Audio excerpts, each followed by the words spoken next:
Okay, everybody, so just in case you haven't heard the news, Brett Keane is now a Christian. Oh my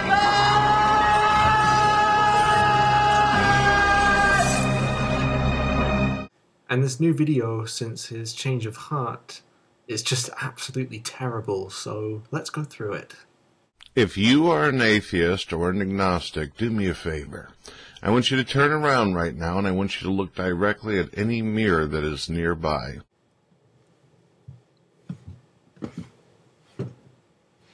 For goodness sake, my nearest mirror is in the bathroom. And I want you to look at it, and I want you to ask yourself who you are. I'm a handsome devil, baby. Look in the mirror and ask yourself, where did the voice inside your head come from? Well, hopefully from my own head. But in all seriousness, it was programmed. The voices in my head are English. The voices in my head reflect my opinions and my values, which were programmed into me likewise. If I was a feral child, I would not have voices in my head. Why is it that there is no animal in the world that has the ability to be able to have that voice inside their head that shows them what to do, why not to do things, and such? Well, we are animals, Brett, but if I just put that aside so I can answer your question, the answer would be brains. We happen to have rather remarkable brains, which no other animal has. Atheists and agnostics are very fond of sitting there saying that there is no God or there's simply not enough information for a God. But they simply can't even answer who they are as a person or where their consciousness came from. They can't even answer the question of where life began and how it existed. Okay, no, we can give accounts of ourselves. Consciousness comes from our big enough brains where there are enough reflections and reflexes basically folding back in on themselves in order for us to be able to calculate and take in our sensory intakes. And how does not knowing where life comes from invalidate our opinions? That would be like me saying, well, Brett Keane is very fond of using a computer to make a stupid video, but he can't account for where all the bits of the computer and the minerals for the computer came from. I mean, you do realize that this can also cut both ways. We can just as easily say, wow, these theists like to posit the idea of a creator God, but they can't account for where this guy comes from. It's easy to sit around and say, well, science says evolution, but evolution doesn't tell you how it is any of life got here. It doesn't tell you why you exist for. It simply gives you a bunch of concepts and theories about how one transitions from this and that, but it doesn't tell you where the original source came from, where the original little speck came from, where it is consciousness came from. These are things to think about. And if someone is intellectually honest, then they will realize they don't have the answer, and they won't be arrogant and prideful and pretend as though they know something they don't. Oh, wow. I can't believe you just spoke about preventing someone from being arrogant and prideful when you just radiated such arrogance while making such a retarded statement.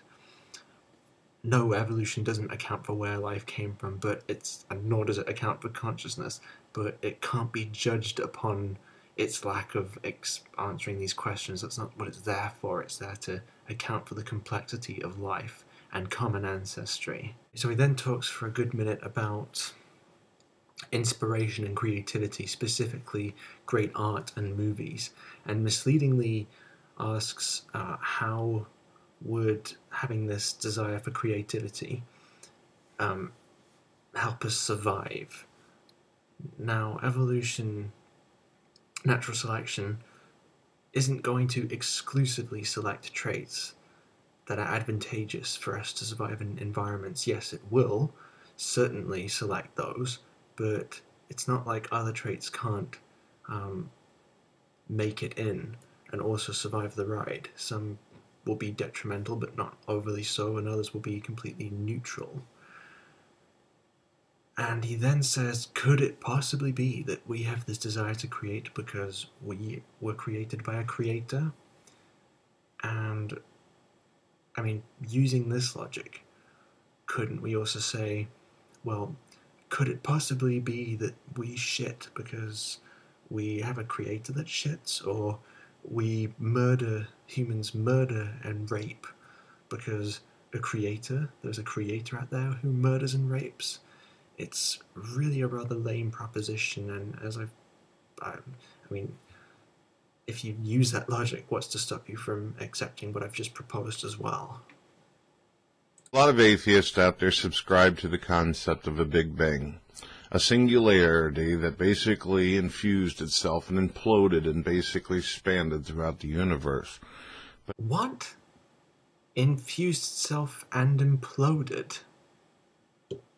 No, mate, I think you meant to say exploded, although, again, I don't think it's really worth comparing the expansion to an explosion, because an explosion that we see within the construct of the results of the expansion is matter converting to energy, and at this point we're not even talking matter, period. We're talking about a conversion of something very small and dense into the universe, and then also air expanding throughout the universe. No, that is the universe forming. After this, he goes on to tediously go on and on about saying, how do we know that there aren't other singularities popping off, and how do we know that it hasn't expanded and contracted a load of times before? Well, Einstein hypothesized that expanding and contracting, and that this had all been done before. But okay, we don't know for sure that, yes, without outside of this whole universe, there might be another thing that's expanded. What does this have to do with anything, though? Besides not being able to give an adequate answer for why life is what it is, and why it is you have a consciousness, and why you are who you are, and why it is the universe exists, none of these things that you can answer. So most likely you're not going to be able to answer the questions about death and what happens to us after we die. Since you don't know anything about the consciousness, and you don't know why it is that your brain works the way it does, you can't possibly know that after this body leaves, or it simply doesn't exist, or it withers away, if your consciousness is going to go on beyond this world. You don't know. You have absolutely no idea, and for you to sit there and say that there is no afterlife, there is no God, who are you? What gives you the authority? You don't even have the intelligence, you don't even have the education to be able to make that kind of point. What gives you the authority to wear a tank top? You don't even have the physique to pull this look off. You state in the video that we don't know anything about consciousness, and look, yes, there is a lot that's not known about consciousness, and it is still a mystery, but I can't allow you to make such an insulting statement towards the magnificent achievements and discoveries that have been made through neuroscience. So much of the brain has been mapped out, and so much has been seen through thermal scanning. What parts of the brain light up, and that we have different areas of the brain for doing different things which light up in the scans. And furthermore, what is really conclusive is that if you have a lobotomy, your consciousness goes. When people fall into comas, their consciousness go. When you sleep, at least your consciousness will be altered dramatically. We see our elderly, their consciousness fades. They themselves fade as people. So it's a pretty reasonable deduction to say that no brain, no consciousness. And you need to shut up. Shut up and think. Think more. Humility. Listen. Pay attention. Peace out, ladies and gentlemen. It was fun. It was torturous for any viewer with common sense. And wow, that was just incredible that you could tell people to shut up, think, and listen with humility when you yourself just made the most retarded and asinine video with anything but humbleness. Incredible. Maybe next time you can lecture people on getting real jobs instead of just living off people's donations. Okay, well, I am now going to go to bed, which I made this time. I hope you appreciate that. And I will see you next time. Bye-bye now.